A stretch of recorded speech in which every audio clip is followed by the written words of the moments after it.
talgupäev, 4. mai. Õudselt hea meel on koguneda jälle siin Tartu loodusmajas. Talgupäeva staap on avatud, talgud juba üle Eesti on alanud mitmel pool. Proovime täna teha võimalikult palju asju ära.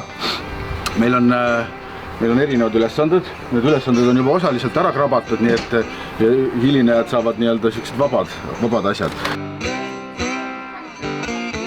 Kui juhtub midagi, keegi torkab näppu traadiga või millegiga või lõikab midagi, siis näete siin töökojas on komplekteeritud esmaabi karp.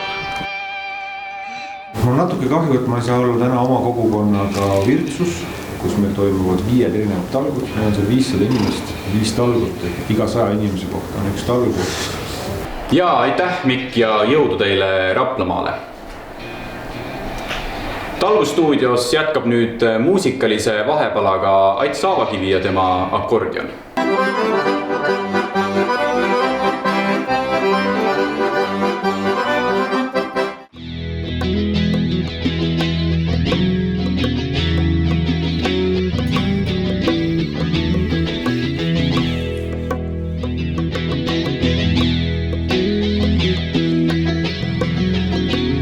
Hirmus tore on olla ühel sellisel väga rahvarohkel talgul ja eriti tore on see, et on sellise õppeaedade või üldse aedade selline taastulemine, et on üle saadud sellest hetkest, kus ka võib-olla lasteasutusest arvati, et hästi palju peab olema muru, võimalikult lühike peaks see olema, eks ju, mida vähem taimi asju, et siis on nagu kindel, et lapsed ei saa midagi seal suhu panna, hea turvaline kõigil kaugele näha.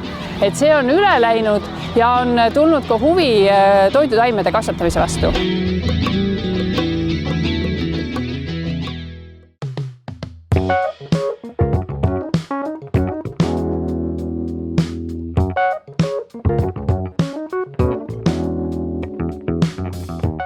Loodame ka rekordarv talgulisi seoses Emajõe koristustalgutega. Ma näitan teile, mis me saime. Me saime tooli. See on täiesti kasutatav, mul on tunne. Varasematel aastatel on meil koristatud circa 100 kilomeetrit. Loodame sel aastal ka ikkagi selle eesmärgi täita ja miks mitte ka rohkem. Suur osa Emajõest saab ikkagi koristatud.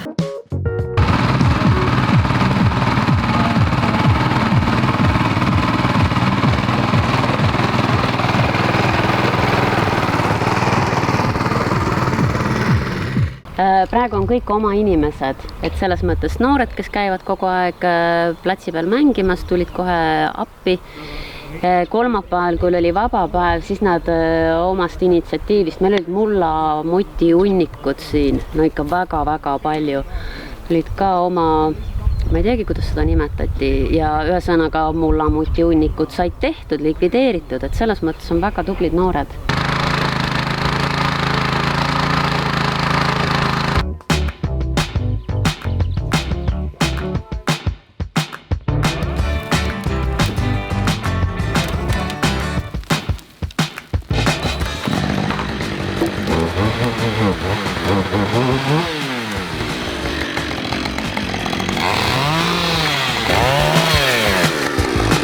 Me oleme siin Otepää lähistel Neeruti külas, kohas nimega Maja, mis on tehnoloogilise kunsti talu ja meil on täna käimas talgud ja me valmistume vabaõhunäituseks Metsikud pitid, mis hakkab aset leidma siin vabas õhus 20 hektaril looduskeskkonnas. Näiteks siin minu kõrval on kohe üks küün, kuhu tuleb robot, kes hakkab otsima nõela heinakuhjast. Lisaks oma kodukandi inimestele oli meil täna abilisi Võrust, Tallinnast, Tartust ja isegi Mehhikost. Ma ei ole kleepsu. Sa ei ole kleepsu? Kas kleepsu saab veel? Kas kellelgi on kleepsu üle? Kleepsu said otsa. Kleepsu said otsa. Aga Lenna, kui ma sulle näed, tuleb üks kleepekas. Vedas seega.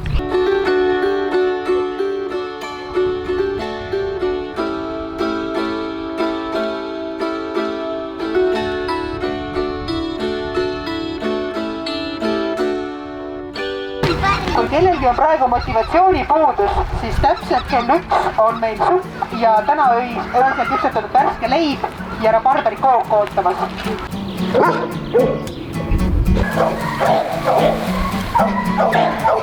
Abikaasa ütles, et lähme ja siis tulin kaasa.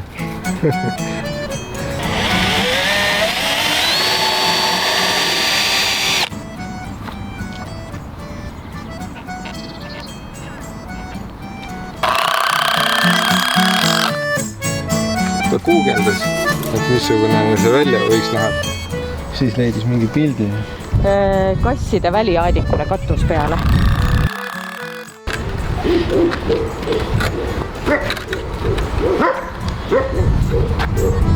Nii, tõstan üles.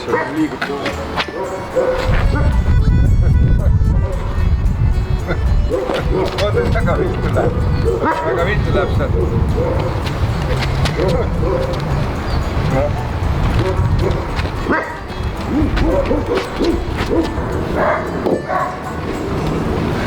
Siia poole, väljab poole saab.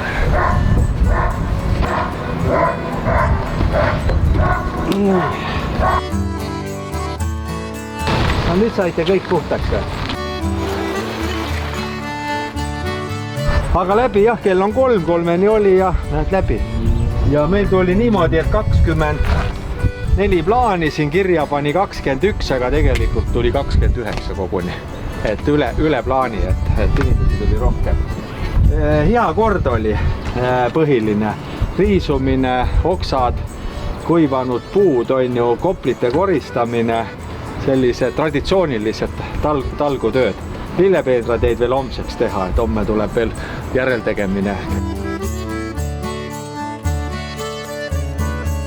Vaid paar tundi peale talgupäeva on siin katkematu liiklusvoog, 10 000 inimesed sõidavad koju, et järgmise aasta maikuu esimesel laupäeval jälle välja tulla, sest talgud, nagu ütles üks 96-aastane Muhu proua, on elustiil. Aga sina ole tänatud ja tänaga oma eestvedajat, tee talle pai, kallista teda või kingi talle midagi toredat, sest et eestvedajaid on meil vaja, nii noori kui vanu. Kohtume järgmisel aastal maikuu esimesel laupäeval. Aitäh sulle!